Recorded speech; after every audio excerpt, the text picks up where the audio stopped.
19 رمضان کی رات جیسے ہی آپ مسجد کوفہ میں پہنچے تو جو انسان مسجد میں سوئے ہوئے تھے ان کو آپ نے جگایا۔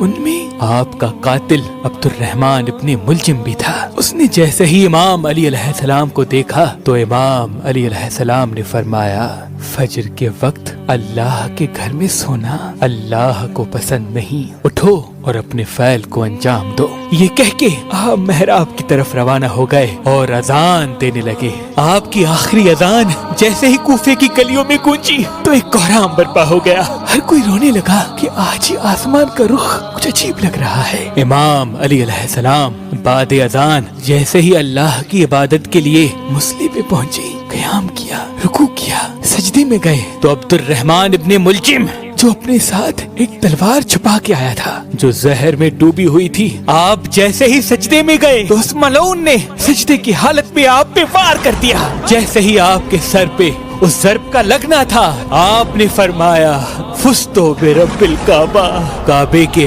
رب کی قسم آج یہ علی کامیاب ہو گیا۔ مسجد میں کوہرام برپا ہو گیا۔ آپ کے سر کے خون سے مسجد کا محراب رنگین ہو گیا، آسمان سرخ ہو گیا، نمازی سب سر پیٹنے لگے۔ اتنی دیر میں آپ کے چاہنے والوں نے آپ کے قاتل کو پکڑا اور آپ کی طرف لے کے آئے، اور کوئی آپ کو زخمی دیکھ کے شہد کا شربت لے کے آیا۔ امام علی علیہ السلام نے جیسے ہی اپنے قاتل کو دیکھا کہ اس کے چہرے پہ موت کا ڈر ہے تو جو چاہنے والا امام کے لیے شہد کا شربت لے کے آیا تھا، آپ نے اس چاہنے والے سے کہا، اے مجھ سے پیار کرنے والے، یہ شربت میرے قاتل کو پلا، کیونکہ اس کے چہرے کا ڈر یہ بتاتا ہے کہ اس شربت کی مجھ سے زیادہ اس کو ضرورت ہے۔ اور سختی سے فرمانے لگے کہ کوئی بھی میرے قاتل کے ساتھ بدسلوکی نہ کرے، اگر میں اس ضرب کی وجہ سے شہید ہو جاؤں تو اس کو بھی صرف ایک ہی ضرب لگانا،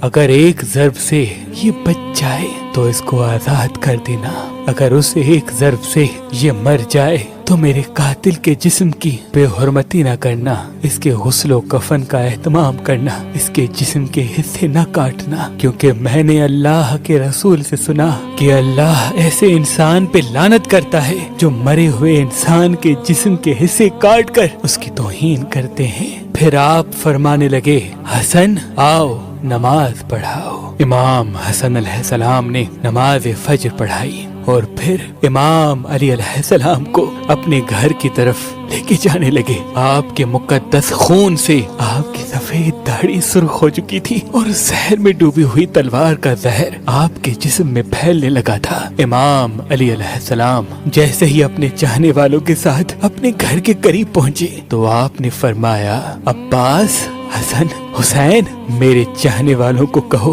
کہ یہیں سے واپس چلے جائیں، کیونکہ میرے ضرب لگنے کی خبر میرے گھر پہلے پہنچ چکی ہے۔ میں نہیں چاہتا کہ میرے بیٹیوں کے رونے کی آواز میرے چاہنے والوں کے کانوں تک پہنچے۔ تمام صالحین کو اپنے اپنے گھروں کے لیے واپس پلٹایا گیا۔ امام علی علیہ السلام جیسے ہی گھر پہنچے تو بی بی زینب و ام کلثوم رونے لگی۔ گھر میں کوہرام برپا ہو گیا۔ آپ نے فرمایا، گھبراؤ نہیں، اللہ کے ہر فیصلے میں مصلحت ہوتی ہے۔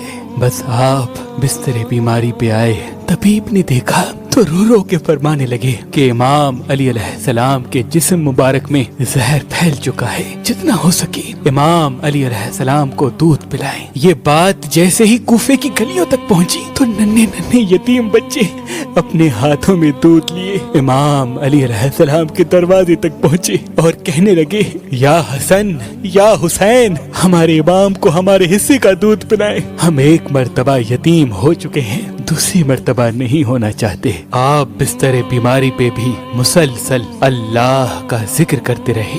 جیسے ہی 19 کا دن گزرا اور 20 رمضان کی رات آئی، آپ نے فرمایا کہ اب میرے حجرے میں کوئی بھی نہیں آئے، کیونکہ اس دنیا کے جنات میری زیارت کو آنے ہیں۔ جب 20 رمضان کا دن طلوع ہوا تو آپ نے فرمایا، حسن جاؤ میرے چاہنے والوں کو بلاؤ۔ جیسے ہی آپ کے چاہنے والے آپ کے قریب پہنچے وہ دیکھیں امام علی علیہ السلام کا چہرہ مبارک پورے جسم میں زہر پھیلنے کی وجہ سے زرد ہو چکا ہے۔ آپ نے فرمایا، پوچھو آج بھی علی تمہارے ساتھ ہے؟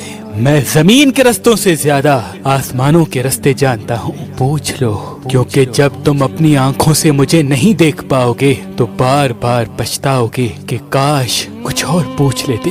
آپ کی عقیدت مند زارو قطار رونے لگے. کسی نے آپ سے سوال کیا، کسی نے آپ سے جواب لیا، کوئی صرف آپ کی زیارت کرتا رہا. جب سارے لوگ چلے گئے تو پھر آپ نے فرمایا، حسن ہمارے پورے خاندان کو جمع کرو. جب سارے خاندان کے افراد آ گئے آپ فرمانے لگے، اب اس خاندان کا وارث حسن ابن علی ہے، جو حسن کہے وہ تم سب ماننا. اور امام حسن سے فرمایا، اے میرے بیٹے حسن، اپنے نانا کی صلح حدیبیہ کو یاد رکھنا. جہاں تک ہو سکے انسانوں میں امن اور محبت کا خیال رکھنا تاکہ انسانوں کا خون نہ بہے. پھر آپ نے فرمایا، حسن و حسین، میری شہادت کے بعد میرے جنازے کی، میری قبر کی کسی کو خبر تک نہ دینا.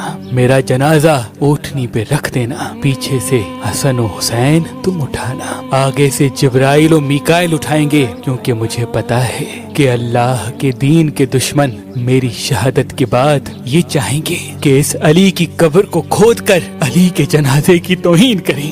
میری قبر پہلے سے بنی ہوگی، جہاں وہ اونٹنی رکے وہاں مجھے تدفین کر دینا، اور یہ بات کسی کو نہ بتانا تب تک جب تک اللہ خود ظاہر نہ کرے. پھر آپ نے اپنے بیٹے عباس کو بلایا اور فرمانے لگے، عباس، میں نے تمہیں اللہ سے کربلا کے لیے مانگا تھا، تو حسین کا محافظ ہے، جو حسین کہے وہ تمہیں کرنا ہے. اور پھر اپنے بیٹے حسین کو بلایا اور فرمانے لگے، حسین، تمہاری شہادت کی خبر تمہارے نانا نے تمہاری پیدائش کے وقت ہی سنا دی تھی. حسین، تمہیں کرب و بلا میں 3 دن کا بھوکا پیاسا رکھ کے قتل کیا جائے گا. تمہارے بچوں کو، بھائیوں کو، ساتھیوں کو تمہارے سامنے ہی مارا جائے گا. حسین، حسین، تمہاری لاش پہ گھوڑے دوڑائے جائیں گے. تمہاری شہادت کے بعد میری بیٹیوں کو، تمہاری بہنوں کو، ہمارے گھر کی عورتوں کو اسی کوفے اور شام میں پھرایا جائے گا، ان کو پتھر مارے جائیں گے. حسین، جب تمہارا آخری وقت ہو اور الوداع کہنے بیبیوں کے خیمے میں آؤ تو اپنی بہنوں کے بازو چوم کے یہ کہنا کہ بابا نے کہا تھا کہ اسلام کے لیے ہر غم سہنا اور اسلام کے پرچم کو ہمیشہ بلند رکھنا، ہر موڑ پہ اللہ کے رسول کی نبوت کی گواہی دینا. بس اتنی دیر میں آپ فرمانے لگے، سلام ہو یا رسول اللہ. گھر میں کوہرام برپا ہو گیا. سب فرمانے لگے، یا علی، کیا ہمارے ساتھ رسول پاک ہیں؟ امام علی علیہ السلام نے فرمایا، ہاں، اللہ کے رسول اور تمہاری ماں فاطمہ الزہرا مجھے لینے آئے ہیں. یہ کہہ کے آپ نے اپنی مبارک آنکھیں بند کی.